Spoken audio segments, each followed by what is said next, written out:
Friends, I am Priyanshu. Welcome to our channel. तो आज की इस वीडियो में हम लोग class 10th real numbers start करने वाले हैं और हम आज की इस वीडियो में कुछ ऐसे इंपॉर्टेंट टर्म्स देखेंगे जो कि आगे चल के हमें रियल नंबर्स चैप्टर में दिखने वाले हैं। तो चलिए देखते हैं क्या है ये टर्म्स। सबसे पहला टर्म फैक्टर। तो फैक्टर क्या होता है? बेसिकली एक एग्जांपल समझते हैं। एक नंबर है m, ठीक है? तो m के फैक्टर का क्या मतलब है?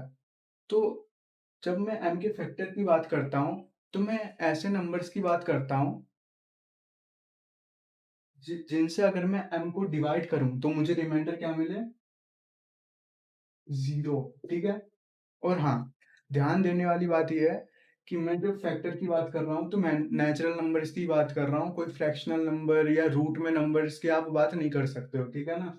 तो m का फैक्टर मतलब ऐसा नंबर जिससे अगर मैं m को डिवाइड करूँ, तो मुझे जो है रिमाइंडर 0 मिले। ऐसे नहीं समझ आया? तो चलिए एग्जाम्पल से समझते हैं। 4, 4 के फैक्टर का क्या मतलब है? 4 किसकी टेबल में आता है, ठीक है ना? क्योंकि देखो 4 अगर किसी नंबर की टेबल में आता है, तो उस नंबर से अगर मैं 4 को डिवाइड करता हूँ, तो रिमाइंडर मुझे 0 मिलेगा, है ना? तो कैसे देखो, सबसे पहले तो 1, ठीक है? देखो, देखो 4 को जब मैं 1 से डिवाइड करूँगा, तो क्वोटिएंट मुझे कुछ मिल रहा है और रिमाइंडर मेरे को क्या मिल रहा है? 0, ठीक है? क्या ये 1 है, ठीक है? रिमाइंडर मुझे क्या मिल रहा है? 0। तो 1 जो है 4 का एक फैक्टर है, ठीक है? दूसरा 2, 2 की टेबल में भी 4 आता है ना? जिसकी टेबल में 4 आता है, वो सारे क्या होंगे? वो 4 के फैक्टर होंगे, ठीक है? तीसरा 4, क्योंकि 4 की टेबल में तो 4 आता ही है। तो यहाँ हम देख सकते हैं 3 नंबर है, जिनको अगर मैं जिनसे अगर मैं 4 को डिवाइड करूँगा, तो मुझे रिमाइंडर क्या मिलेगा? रिमाइंडर मिलेगा मुझे 0। तो ये तीनों नंबर क्या हो गए? 4 के फैक्टर्स, ठीक है? अब मल्टीपल का क्या मतलब होता है? अब 4 के एग्जांपल से उठाते हैं। देखो, 4 की टेबल लिखते हैं। 4, 8, 12, 16, ठीक है? 20, 24, 28, ऐसे ही और भी, ठीक है? अब 4 की टेबल में जितने भी नंबर आ रहे हैं, ठीक है? वो सारे 4 के मल्टीपल्स होंगे, यानी कि 4 का मल्टीपल का मतलब 4 की टेबल में आने वाले नंबर, ठीक है? दूसरे शब्दों में कहूँ तो ऐसे नंबर जिनका फैक्टर खुद 4 हो, ठीक है? हमने यहाँ बात की थी 4 के फैक्टर्स की, लेकिन हम यहाँ ऐसे नंबर्स की बात कर रहे हैं जिनके फैक्टर खुद 4 है, ठीक है ना? तो 4 की टेबल में जितने नंबर आ रहे हैं, वो सारे 4 के मल्टीपल हुए, ठीक है? और 4 इन सब का क्या हुआ? फैक्टर हुआ, ठीक है? थोड़ा मैं इन दोनों के बारे में अगर कंक्लूड करके बताऊँ लास्ट में, तो देखो, x इंटू वाई बराबर m, ठीक है? ऐसा मैंने कुछ लिखा, यानी कि x की टेबल में m आ रहा है, ठीक है? x में कुछ मल्टीप्लाई करने पर m आ रहा है, यानी कि x की टेबल में m आ रहा है, ठीक है? तो x जो है m का फैक्टर हुआ, ठीक है? x क्या हुआ? m का फैक्टर हुआ। ऐसे ही y में कुछ मल्टीप्लाई करने पे m आ रहा है, y में कुछ मल्टीप्लाई करने पर m आ रहा है, तो y भी क्या हुआ? m का फैक्टर हुआ।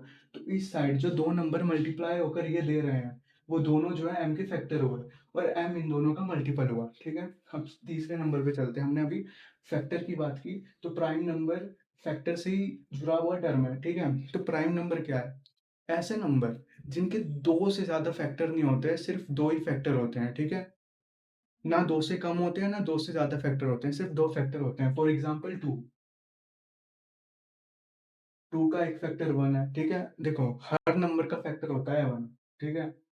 दूसरा 2 खुद है। इन दोनों के अलावा 2 का कोई फैक्टर नहीं है और मैंने पहले ही बोला कि जब मैं फैक्टर की बात कर रहा हूँ, मैं नेचुरल नंबर्स की बात कर रहा हूँ, मैं डेसिमल में आने वाले नंबर्स की बात नहीं कर रहा हूँ, रूट में आने वाले नंबर्स की बात नहीं कर रहा हूँ, ठीक है? एक एग्ज़ाम्पल 3 का, ठीक है? 3 1 की टेबल में आता है, 3 खुद की टेबल में आता है। तो 1 और 3 का फैक्टर हुआ, ठीक है? सिर्फ़ 2 ही फैक्टर हैं 3 के। 7 के लिए भी सेम। 7 1 की टेबल में आता है, दूसरा 7 की टेबल में आता है। तो ये दोनों ही सिर्फ़ 7 के फैक्टर हैं, ठीक है? तो ऐसे नंबर जिनके सिर्फ़ 2 फैक्टर हो, ठीक है? ना 2 से कम, ना 2 से ज़्यादा, वो होते हैं प्राइम नंबर, ठीक है? अब कंपोज़िट नंबर की बात करते हैं। ऐसे नंबर जिनके 2 से ज़्यादा फैक्टर होते हैं, उन्हें हम कहते हैं कंपोजिट नंबर जैसे कि 4। 4 देखो 1 की टेबल में आता है, 2 की टेबल में आता है, 4 की टेबल में। यहाँ हम देख सकते हैं 2 से ज़्यादा फैक्टर है। सेम फॉर 6, 1 की टेबल में 6 आता है, 2 की टेबल में 6 आता है, 3 की टेबल में 6 आता है और 4 की टेबल में भी 6 की टेबल में भी जो है 6 आता है, ठीक है? तो यहाँ 4 फैक्टर है, यानी कि 6 भी कंपोजिट नंबर है, ठीक है? ऐसा कोई भी नंबर जिसके 2 से ज़्यादा फैक्टर है, वो क्या है? Composite number. अब 1 क्या है? देखो, 1 ना ही प्राइम नंबर है, ना ही कंपोजिट नंबर है। क्यों? क्योंकि 1 का तो एक ही फैक्टर है, वो खुद है 1। तो 1 का सिर्फ एक फैक्टर है, इस वजह से ना ही 1 प्राइम नंबर में काउंट होता है, ना ही कंपोजिट नंबर में काउंट होता है, ठीक है? आगे चलते हैं को-प्राइम नंबर पे, ठीक है? सी इरेज़ कर देते हैं। मोर देन 2 फैक्टर्स, ठीक है? जिनके मोर देन 2 फैक्टर्स होते हैं, ठीक है? तो को-प्राइम नंबर, 2 नंबर उठा लेते हैं, जैसे कि 2 और 3, ठीक है? आपको बताना है क्या 1 के अलावा कोई इनका कॉमन फैक्टर है? कॉमन फैक्टर का मतलब कोई ऐसा नंबर है 1 के अलावा जिसकी टेबल में ये दोनों आते हों? ना अकेला 2 चलेगा, ना 3 चलेगा, दोनों आते हों। 1 के अलावा बताना है, ठीक है? क्योंकि 1 की टेबल में हर नंबर आता है, तो जब मैं को-प्राइम नंबर की बात कर रहा हूँ, मैं 1 की बात नहीं कर रहा हूँ, ठीक है? तो ऐसा कोई नंबर है जो कि 2 और 3 दोनों का फैक्टर हो? तो आपका जवाब होगा नहीं, सिर्फ 1 ही कॉमन फैक्टर है। तो भाई 2 और 3 ये दोनों को-प्राइम नंबर्स हो गए, ठीक है? अगला एग्ज़ाम्पल देखते हैं, 6 और 7। देखो 6 के फैक्टर्स थे, हमने देखा था ऊपर, ठीक है ना? और 6 के फैक्टर क्या-क्या है? 2 है, 3 है, 6 खुद है, ठीक है? और 7 का फैक्टर 7 खुद है, ठीक है? मैं 1 की बात नहीं करूँगा अभी, ठीक है? तो क्या 1 के अलावा इनका कोई कॉमन फैक्टर है? आपका जवाब होगा नहीं, तो ये दोनों भी क्या है? Co-prime numbers. ऐसे नंबर्स जिनका कोई कॉमन फैक्टर ना हो। नो कॉमन फैक्टर एक्सेप्ट 1, ठीक है? यहाँ पर मैं एक एक अच्छी चीज़ ऑब्ज़र्व करते हैं क्या? देखो जब मैंने 2, 3 लिया, उनका कोई कॉमन फैक्टर नहीं था, वो दोनों को-प्राइम थे। जब मैंने 6, 7 लिया, वो भी जो थे को-प्राइम थे, ठीक है?